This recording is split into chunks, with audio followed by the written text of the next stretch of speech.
Lord help me, I've now got to try and actually review this. Alright, let's start with the stuff I know for sure.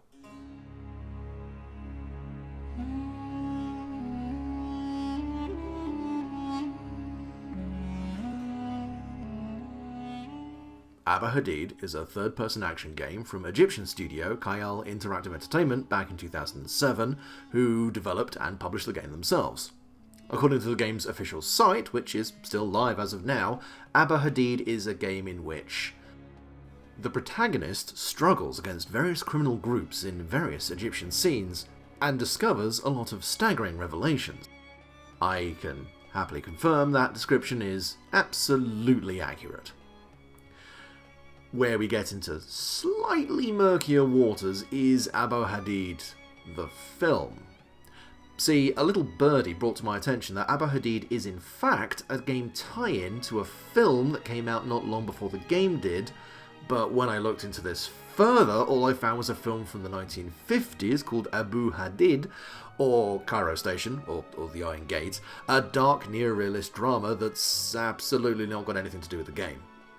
Buha, on the other hand, is a 2005 comedy starring Mohammed Saad as the titular Buha, a somewhat block-headed butcher who winds up entangled with a crooked businessman while falling in love. It's never been subbed or dubbed, but I still sat through the whole film, and you know what? It's pretty funny.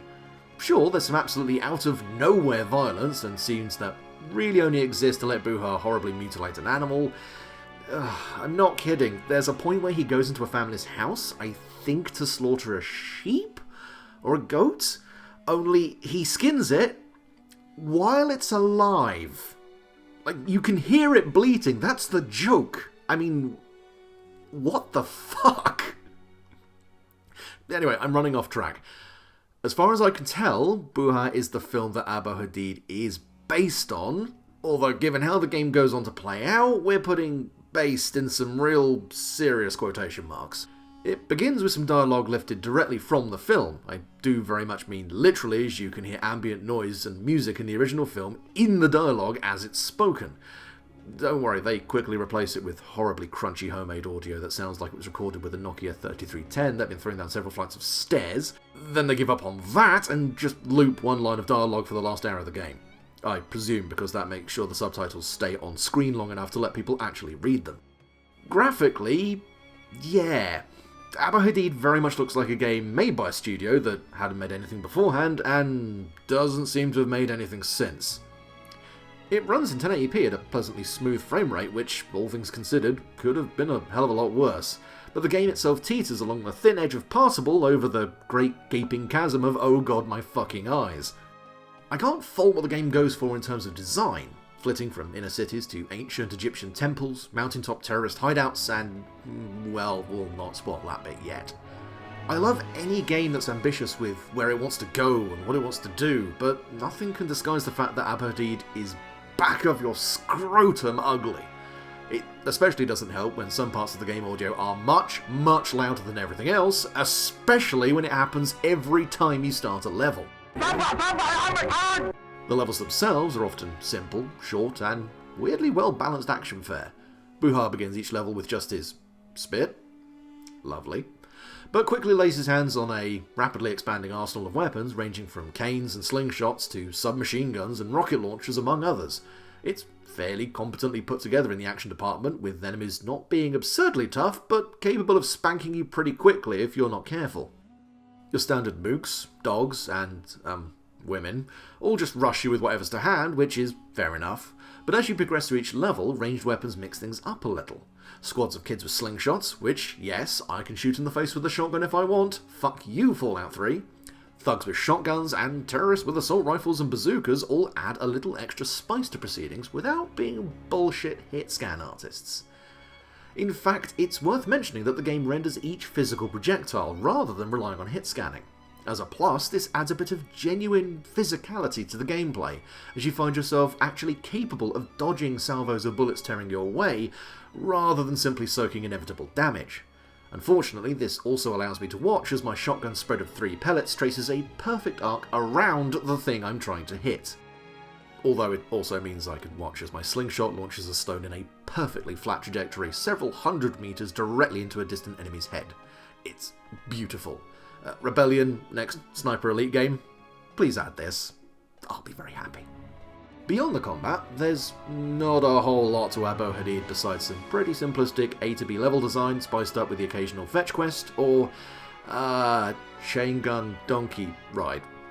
It was as I loaded into this level for the first time, having not seen the film this was allegedly based on, that I did have to pause and wonder, is this Egyptian postal? Tearing through urban environments, fighting against waves of inexplicably hostile people with an assortment of improvised weaponry while completing menial tasks, and now a literal donkey with a literal chain gun strapped to its literal side. Even that warning sign style logo does make you wonder. Things only get more madcap from here on out. Post-donkey ride, we get hurled back in time to fight off an invading barbarian tribe, which also entails slaying some mummies with a crossbow that shoots exploding bolts because fuck it, why not? We arrive too late to save the pharaoh, who's honestly holding up pretty well for a guy with an axe stuck in his head, but then we're chucked back into the present day of 2007 to storm a terrorist compound. Please understand, I'm only using the term terrorist because a lot of them start to show up wearing camo jackets and balaclavas in later levels, not to mention the whole training camp you end up assaulting later on. Again, I had to stop for a moment and wonder if Abo Hadeed was meant to be satirical because there's literally a room full of machines rolling out an infinite supply of identical bad guys that you have to disable. Not even Team America World Police managed to be this absolutely fucking blunt. As the game goes on, while the level of challenge doesn't really escalate beyond how difficult it is for a pasty white English boy like myself to figure out the meaning behind heavily pixelated Arabic subtitles, it's safe to say that the coherence of the game itself absolutely goes flying out the fucking window. While Buha has a discernible plot, characters, and an overall arc that actually translates pretty well despite the language barrier, I still don't have the faintest clue why we're now single-handedly storming a terrorist compound. Nor, for that matter, do I know why they're apparently corn worshippers. I started to get a pretty good understanding why this game isn't simply called Buha, the game, because it's such a massive departure from the original film that it'd be easier to draw links between Die Hard and Tetris. I can only assume the filmmakers sat down to look at the demo content for the game and pointed out politely that 1, they didn't have a sequence where the main character goes back in time and fights mummies, and 2, they're suing. That made it all the easier to process then, when the climax of the game involves our hero storming a huge ruined temple filled with ominous gallows, spiky architecture, and outright demonic bullshit. The devs knew they weren't going to be able to market their game off the back of the film's success, so they had no reason to pretend that it had anything to do with it in the first place. It would also explain, then, why we end up fighting said demon in a climactic battle of rocket launcher football war. It's incredible. It's exactly the wild swerve this game needed to end on, leaving the building with both middle fingers raised high and a lot of copper wiring stuffed in their briefcase. We're not allowed to tie it into your movie? Well, fuck you, this is what you missed out on.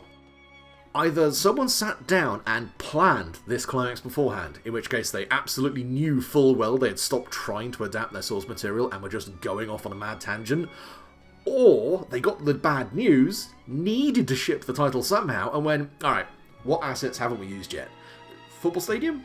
Who the fuck wasted time making... You know what, fuck it, throw it in. Both answers are wonderful, chaotic, and absolutely goddamn inspiring. Abo Hadeed isn't the game anyone wanted, expected, or frankly needed. It was an attempted adaptation that departed so catastrophically from its source material that it's almost unrecognisable to anyone who hasn't seen the film and can recognise the audio they're using. As such, it pretty much killed Kyle stone dead. Well, not quite. Of all the people credited as working on Abo Hadeed, only one seemed to go on to do more work in the games industry, programmer Shadi El-Musli, who's credited as working on L.A. Noire, Fate of Silence, as well as the 2020 Destroy All Humans remaster.